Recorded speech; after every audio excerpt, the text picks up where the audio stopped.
Good morning, this is another pre-recorded video as I'm currently away and unable to make content, but coverage heads from where I am in New York to the complete other side of the world, and that being with Cathay Pacific.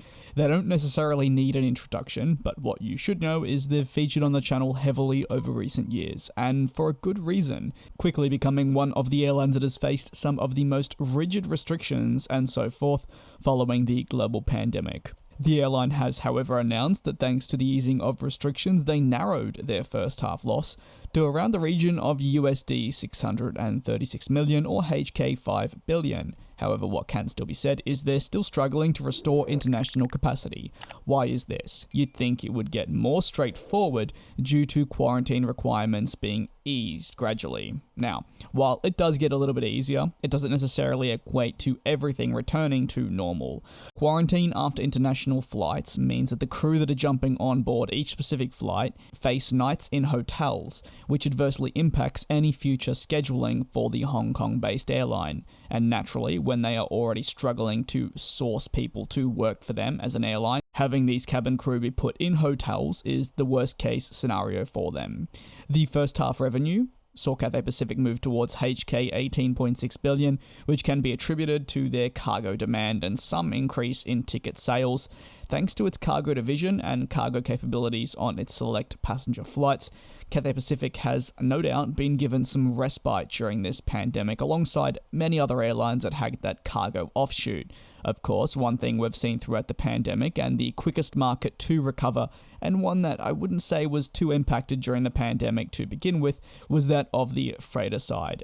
And I'm sure one of the many questions that is present is, without the ability to transport cargo, where would Cathay Pacific be now? Passengers carried is also another important topic of conversation in these monthly recaps of the airline, and in correlation to their pre-pandemic performance, ultimately they hovered at 95.2% lower, which is actually an improvement month on month. However, it still sits well over 90% lower, and that is still undoubtedly a cause for concern. And I sound like a broken record, but it just highlights how dire it has been in that part of the world, and for Cathay Pacific, how much they are struggling to welcome passengers back given the restrictions put in place. Looking ahead though, Cathay Pacific actually sees a more positive second half of the year, with the promised continued easing of restrictions and more people therefore travelling, booking, flying and so forth.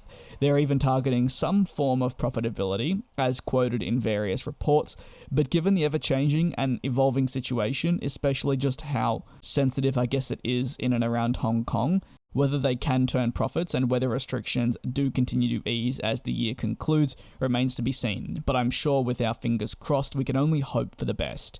Now, what are your thoughts on the latest at Cathay Pacific, especially with them reporting another loss, but looking more towards a better second half of the year? Is this something that is achievable for them, or do you believe the stronghold that the government has over them will prevent them from achieving what they wish? Let me know below, and a big thanks to the Cabin Crew channel members. As this is being pre-recorded, I won't give a specific shout out to each and every single one of you, but what I would say is just a general thanks.